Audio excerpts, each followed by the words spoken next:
Now next topic is interhalogen compound. Okay, तो interhalogen compound actually वो compound होते हैं जब हैलोजन फैमिली के मेंबर म्यूचुअली कंबाइन होकर के जो कंपाउंड हमें देते हैं, ठीक है, वो कंपाउंड ही हमारे इंटरहैलोजन कंपाउंड के नाम से जाने जाते हैं, जिसका जनरल फॉर्मूला होता है XYN। ओके, ये इंटरहैलोजन कंपाउंड का जनरल फॉर्मूला होता है, जहां पर जो हमारा X होता है ये हैलोजन फैमिली का मेंबर होता है, हैलोजन फैमिली मेंबर। ओके, और Y भी हमारा हैलोजन फैमिली का ही मेंबर होता है। जो N है, स्मॉल n, ये इंटीजर होता है। ओके, इंटीजर वैल्यू होती है लाइक 1, 3, 5, 7। ओके, तो अब ये क्वेश्चन अराइज होता है कि X की जगह पे हैलोजन फैमिली का कौन सा मेंबर हम पुट करते हैं और Y की जगह पर हैलोजन फैमिली का कौन सा मेंबर हम पुट करते हैं। ओके, तो बेटा लेकिन एक चीज और है, आप यहाँ पर कंफ्यूज मत होना। आपको बहुत सारे बुक्स में XX डैश करके लिखा हुआ मिलेगा, तो कंफ्यूज मत होना। ये XX डैश दोनों ही हैलोजन फैमिली के मेंबर हैं, चाहे मैं लिखूं X और Y, ये दोनों भी हैलोजन फैमिली के मेंबर हैं, तो आप यहाँ पे कंफ्यूज मत होना, ठीक है। लेकिन अब क्वेश्चन अराइज होता है कि X की जगह पे, यानी इस वाले X की जगह पे हम कौन सा मेंबर पुट करते हैं, और ये X डैश यानी Y की जगह पे हम कौन सा मेंबर पुट करते हैं, ठीक है। तो जो X होता है, तो X की जगह पे हम हैलोजन फैमिली का वो मेंबर पुट करते हैं जो कि लार्जर होता है, यानी साइज में बड़ा होता है, ठीक है। तो यहां पे लार्जर हैलोजन एटम। ओके, और Y की जगह पे, या अगर यहाँ पे आपको X डैश मिल जाए तो दोनों इक्वल ही है, एक ही चीज है, तो यहाँ पे स्मॉलर हैलोजन एटम हम पुट करते हैं। एग्जाम्पल के थ्रू आप इसे समझिए। लाइक आपको पता ही है कि हैलोजन फैमिली में सीक्वेंस क्या है, FCl BrI, और टॉप टू बॉटम आने पे जो साइज होता है हमारा वो क्या होता जाता है, इंक्रीज होता जाता है, ठीक है। तो सबसे छोटा F है, ठीक है। अगर F क्या है, सबसे छोटा है, तो मैंने बताया क्या कि साइज क्या होगा, F का सबसे छोटा होगा, तो F हमेशा किसके प्लेस पे रखा जाएगा, Y की प्लेस पे रखा जाएगा यहां पर, ठीक है। और बाकी तो सब इससे क्या है, बड़े हैं, तो यहाँ पे आप क्या रख सकते हो, Cl रख सकते हो, BrF कर सकते हो, आप IF कर सकते हो। तो यानी जो Cl है ये क्या है, X है, और ये जो पूरी लाइन है किसकी, Y की लाइन चल रही है, ठीक है। तो जो Y आपका होगा हैलोजन फैमिली का मेंबर, ये हमेशा साइज में क्या होगा, स्मॉल होगा, और जो X की जगह पे आप जिसे पुट करोगे वो हमेशा साइज में बड़ा होगा, ठीक है। और इन दोनों में XY में जब आप कंपेयर करोगे, ठीक है। लाइक कि अगर आप देखो यहाँ पे Cl, तो यहाँ पे FCl आप नहीं बना सकते, क्यों, क्योंकि आपने देखिए X की जगह पे स्मॉल साइज वाले को रख दिया, जबकि ऐसा पॉसिबल नहीं है, और Y की जगह पे लार्ज साइज वाले को रख दिया, जो कि पॉसिबल नहीं है, ठीक है। ये कैसे बनाओगे आप, जैसे कि ये बना हुआ है, Cl बड़ा है तो वो X की साइज जगह पे रखा जाएगा, और Y जो है छोटा है साइज में, तो वो F जो है साइज में छोटा है तो वो Y की जगह पे रखा जाएगा, ठीक है। इसके अलावा आप क्या बना सकते हो, देखो Cl बड़ा है तो Cl के नीचे सब क्या है, Br छोटा है, ठीक है, I छोटा है, तो इसका मतलब आप और यहाँ पे क्या बना सकते हो, ClF3 भी बना सकते हो, है कि नहीं। ICl3 भी आप बना सकते हो। ICl में आप देखो तो I का साइज बड़ा है, तो I को आप X की जगह पे रख दो, और Cl को Y की जगह पे रख दो, तो ICl भी बना सकते हो, ICl3 भी बना सकते हो, ठीक है। तो ये इसका थोड़ा एक कॉन्सेप्ट है। दूसरी बात एक और यहाँ पे जो कॉन्सेप्ट है बहुत इंपॉर्टेंट है, अपने माइंड में बना लीजिएगा इसको भी, कि यहाँ पे जो आपका X होता है, ठीक है, जो X की जगह पे आपने रखा हुआ है अपना कंपाउंड, उसका जो ऑक्सीडेशन स्टेट होगी, वो ऑक्सीडेशन स्टेट +1 भी हो सकती है, +3 भी हो सकती है, +5 भी और +7 भी हो सकती है। लेकिन जो Y की जगह पे आप रख रहे हो हैलोजन फैमिली के जिस मेंबर को, उसकी ऑक्सीडेशन स्टेट हमेशा क्या होगी, -1 ही होगी। तो ये भी एक चीज है, इसको आप अपने माइंड में बना के रखिएगा। अब हम आते हैं classification of interhalogen compound. Okay, interhalogen compound. Clear? तो फर्स्ट टाइप है XY type of interhalogen compound.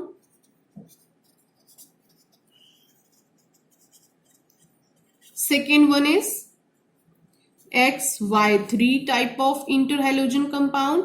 Third one is XY5 type of interhalogen compound. Fourth one is XY7 type of interhalogen compound. तो जो interhalogen compound है वो total 4 type के पाए जाते हैं, XY, XY3, XY5 and XY7. तो बच्चों देखिए ये पूरा क्लासिफिकेशन मैंने बना दिया है. ये आपका क्या है, टाइप XY, और ये आपके जो बन सकते हैं CLF, BRF, BRCL, ICL, IBR. ठीक है, नाम होगा CLF का क्लोरीन मोनोफ्लोराइड, BRF का ब्रोमीन मोनोफ्लोराइड, ऐसे इनका नाम होगा. और फिजिकल स्टेट देखें तो CLF गैस है, BRF गैस है, BRCL गैस है, ICL सॉलिड है, IBR भी सॉलिड है. ठीक है, अगर हम कलर की बात करें तो CLF कलरलेस है, BRF पेल ब्राउन कलर का है, BRCL रेडिश ब्राउन है, ICL रेड है एंड IBR ब्लैक है. ठीक है, ऐसे करके पूरा क्लासिफिकेशन ये आपके पास है. ये XY3 के 3 बन सकते हैं इंटरहैलोजन कंपाउंड, XY5 के 2 इंटरहैलोजन कंपाउंड बनते हैं मेनली, और XY7 का केवल एक ही इंटरहैलोजन कंपाउंड बनता है. ओके, तो ये पूरा डेटा है इसके बारे में. ये फिजिकल स्टेट है और ये कलर है और ये सबके नेम है. ओके, अब हम बात करते हैं मेथड ऑफ प्रिपरेशन की. मेथड ऑफ प्रिपरेशन, इनको हम प्रिपेयर कैसे करते हैं.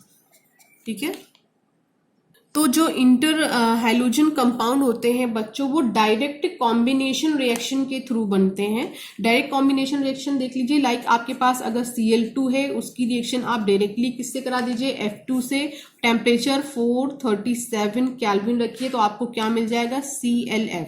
इसको कर दीजिए बैलेंस. ऐसे ही अगर आपके पास Cl2 है और अगर आप फ्लोरीन की क्वांटिटी को क्या करो, इंक्रीज कर दो. ठीक है, एक्सेस में कर दो फ्लोरीन को, तो आपको क्या मिल जाएगा, ClF3. टेम्परेचर यहां पर होगा 573 केल्विन. ठीक है, इसे आप बैलेंस कर दीजिए, देखिए मिल गया. इसी तरह सेम ऐसे ही बनेगा I2 Cl2, डायरेक्टली दोनों को कंबाइन करना है तो क्या मिल जाएगा, ICl. इसको भी बैलेंस कर दीजिए. अगर आपको ICl3 बनाना है तो आप क्वांटिटी क्या कर दो, Cl की इंक्रीज कर दो. एक्सेस में ले लीजिए आप Cl2 को, तो क्या मिल जाएगा, ICl3. बैलेंस कर दीजिए, रिएक्शन हमारी बैलेंस हो गई. ठीक है, जैसे आप ऐसे बनाना चाहो Br2 को F2 से आप कराओ डायरेक्ट रिएक्शन, क्या मिलेगा, BrF3. बैलेंस करते हैं रिएक्शन को, तो यहाँ पे 3 लगाते हैं, यहाँ पे 2, रिएक्शन हमारी बैलेंस हो गई. लेकिन अगर हमें BrF5 बनाना है तो हम क्या करेंगे, क्वांटिटी और इंक्रीज कर देंगे F की. चलिए करते हैं. ये F2 पहले 3 हमने लिया था, अब हम कितने ले लें, 5 मोल्स ले लें. तो क्या मिल जाएगा हमें, BrF5. ठीक है, तो इसे ऐसे हमें इंक्रीज करना होगा F3 की क्वांटिटी. यानी हमको अगर टाइप XY3 चाहिए होगा तो हम क्या करेंगे, सेकेंड वाले को जो एक्सेस में ले लेंगे. XY5 चाहिए होगा तो उसकी क्वांटिटी और बढ़ा देंगे, और XY7 चाहिए होगा तो क्वांटिटी और बढ़ा देंगे. इस तरह हमें जो है मिलते चले जाएंगे इंटरहैलोजन कंपाउंड. ओके, तो अब हम बात कर लेते हैं जनरल कैरेक्टरिस्टिक्स की. इंटरहैलोजन कंपाउंड्स के जनरल कैरेक्टर्स क्या होते हैं. ठीक है, तो फर्स्ट कैरेक्टर तो इसका ये होता है कि जितने भी इंटरहैलोजन कंपाउंड है सबके सब कोवैलेंट नेचर के होते हैं. तो पहला जो सबसे इंपॉर्टेंट कैरेक्टर है कि जितने भी इंटरहैलोजन कंपाउंड है वो सब के सब कैसे होते हैं, कोवैलेंट नेचर के होते हैं. ठीक है, और सबके सब ऑलमोस्ट कैसे होते हैं, वोलाटाइल नेचर के होते हैं. ठीक है, उसके अलावा सबके सब डायमैग्नेटिक भी होते हैं. ठीक है, डायमैग्नेटिक इन नेचर. और सबसे इंपॉर्टेंट पॉइंट यही है, यहां पे स्टार लगा दे रही हूं, कि जो इंटरहैलोजन कंपाउंड होते हैं, ठीक है, लिख दे रही हूं, interhalogen compounds are more reactive as compared to halogens. Okay, सबसे इंपॉर्टेंट बात है। तो अगर आपसे ये क्वेश्चन वैसे बोर्ड में पूछा जा चुका है कि इंटर हैलोजन कंपाउंड जो होते हैं वो मोर रिएक्टिव होते हैं एज कंपेयर टू हैलोजन, ऐसा क्यों? ठीक है, या फिर इसको थोड़ा सा ट्विस्ट करके भी पूछा जा सकता है। लाइक आपसे अगर किसी ने पूछ लिया कि आप बताइए ICl, ठीक है, is more reactive as compare to Cl2। बात तो वही है, ये एक इंटर हैलोजन कंपाउंड है और ये क्या है, हैलोजन है। ठीक है, तो ये क्या है, ज्यादा रिएक्टिव है। तो ऐसा भी करके आपसे रीजन पूछा जा सकता है। तो हर टाइप के क्वेश्चन के लिए आप तैयार रहना। इसका आंसर एक्चुअली क्या होता है कि जो आपका इंटर हैलोजन कंपाउंड होता है उसका जो जनरल फॉर्मूला होता है वो क्या होता है, XY होता है। ठीक है, जनरल फॉर्मूला होता है। और जो आपका हैलोजन होता है इनका जनरल फॉर्मूला XX होता है। ठीक है, यानी कि यहाँ पे क्या है Cl, दूसरा क्या है Cl, यहाँ पे अगर एक I है तो दूसरा क्या है, Cl है। इन दोनों के बीच में बॉन्ड है। ठीक है, कुछ ऐसा इनका मॉलिक्यूलर फॉर्मूला होता है। तो यहाँ पर जो ICl के बीच में बना हुआ बॉन्ड है ये वीक बॉन्ड होता है। ठीक है, लेकिन जो Cl या FF या फिर I या Br के बीच में बॉन्ड बना होता है ये स्ट्रॉन्ग बॉन्ड होता है। ठीक है भाई, यहाँ पे YY भी आप ले सकते हो, नो प्रॉब्लम।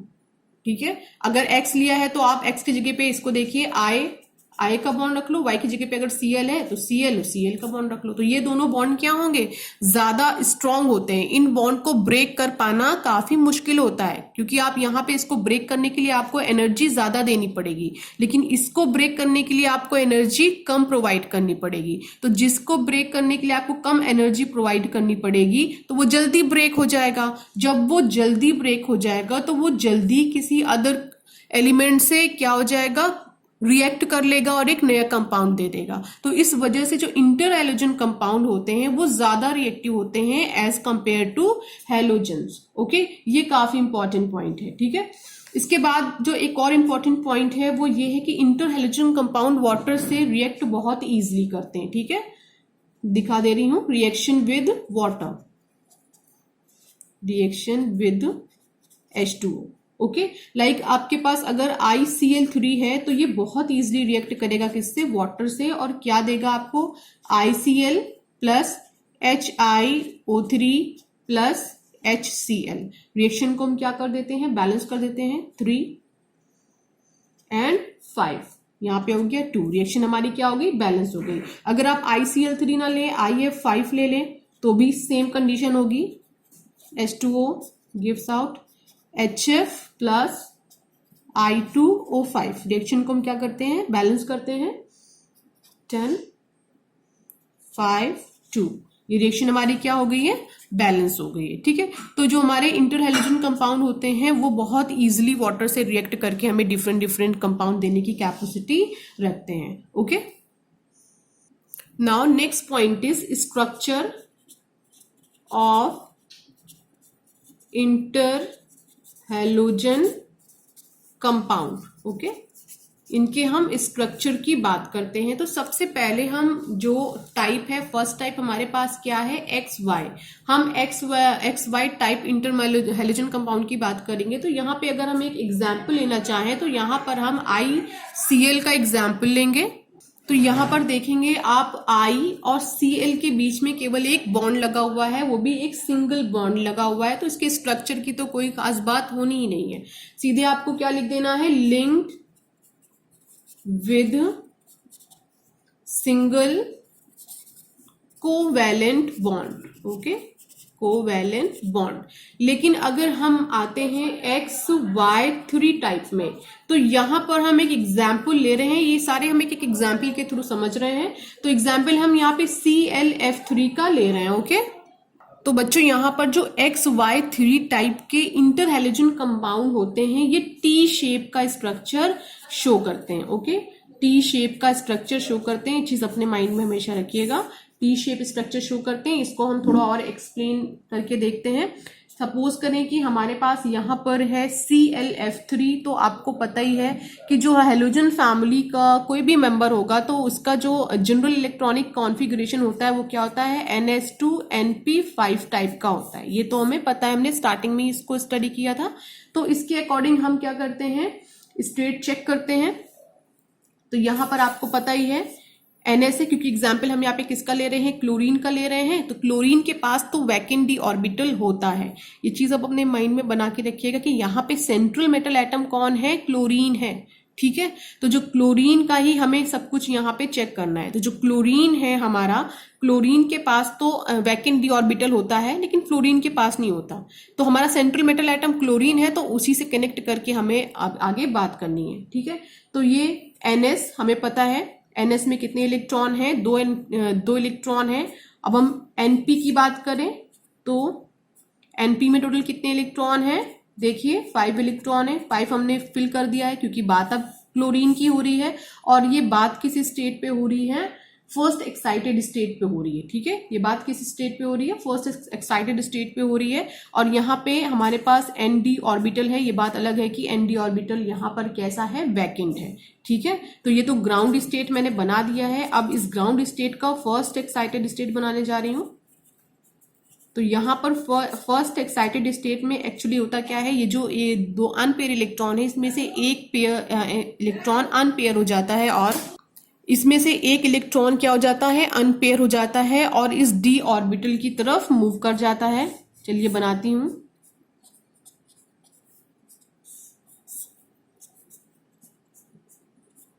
देखिए इधर मूव कर जाता है। तो टोटल कितने यहाँ पे अनपेयर इलेक्ट्रॉन हो गए, 3 अनपेयर इलेक्ट्रॉन हो गए। अब अगर 3 अनपेयर इलेक्ट्रॉन हो गए तो ये क्या करने की कैपेसिटी रखता है, तीन बॉन्ड बनाने की कैपेसिटी रखता है। तो इस तीनों जगह पे F के इलेक्ट्रॉन्स आकर के क्या करेंगे, इसको सेटिस्फाई करेंगे। तो यहाँ पे टोटल कितने F लग जाते हैं, 3F लग जाते हैं। अब यहाँ पर अगर हम बात कर रहे हैं हाइब्रिडाइजेशन की, तो यहाँ पे जो हाइब्रिडाइजेशन हमें मिलता है वो sp3d टाइप का हाइब्रिडाइजेशन देखने को मिलता है, ठीक है।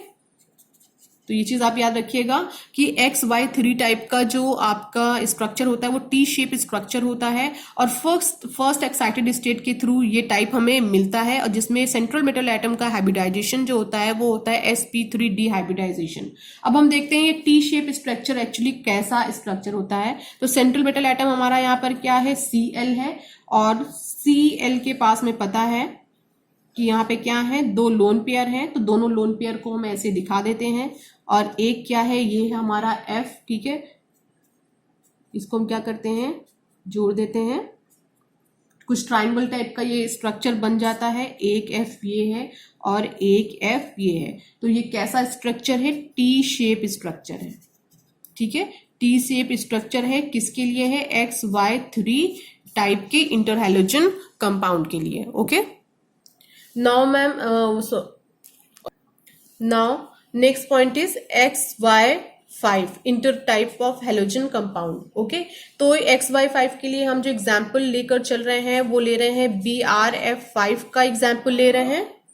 तो BR5 हमने एग्जाम्पल लिया हुआ है। तो XY5 टाइप का जो हमारा इंटरहैलोजन कंपाउंड होता है, इनका स्ट्रक्चर स्क्वायर पिरामिडल होता है, ओके।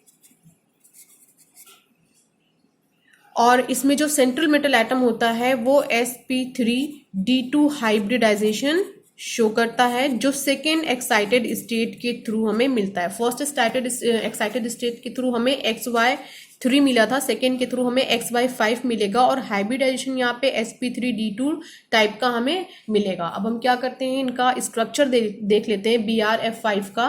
तो यहाँ पे हम सेंटर पर किसको रखेंगे, Br को रखेंगे और एक कॉर्नर पर हमारा क्या होगा, F होगा, सेकेंड कॉर्नर पर सेकेंड F होगा, थर्ड कॉर्नर पर एक और F होगा और F होगा। Br के पास एक लोन पेयर होता है तो हम यहाँ पे एक लोन पेयर शो करते हैं और यहाँ पर हमारा दूसरा फ्लोरीन एटम होता है और कुछ ऐसा स्ट्रक्चर हमें देखने को मिलता है, ठीक है। तो ये जो स्ट्रक्चर है, ये स्ट्रक्चर स्क्वायर पिरामिडल स्ट्रक्चर कहलाता है।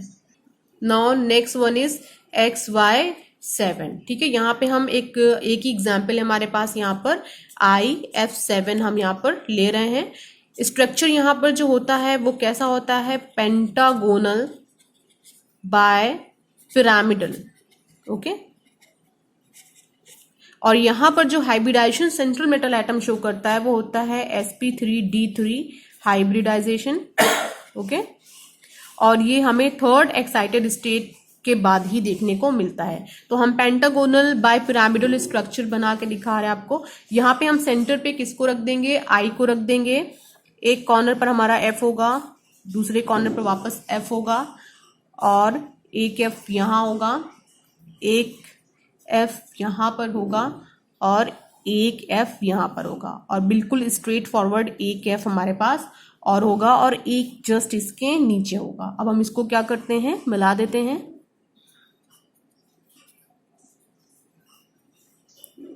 तो कुछ ऐसा स्ट्रक्चर जो हमें मिलता है, ये स्ट्रक्चर पेंटागोनल बाइपिरामिडल स्ट्रक्चर कहलाता है। ये स्ट्रक्चर एक्चुअली है किसका, IF7 का स्ट्रक्चर है। Okay, thank you class. बाकी नेक्स्ट टॉपिक हम नेक्स्ट डे स्टडी करेंगे।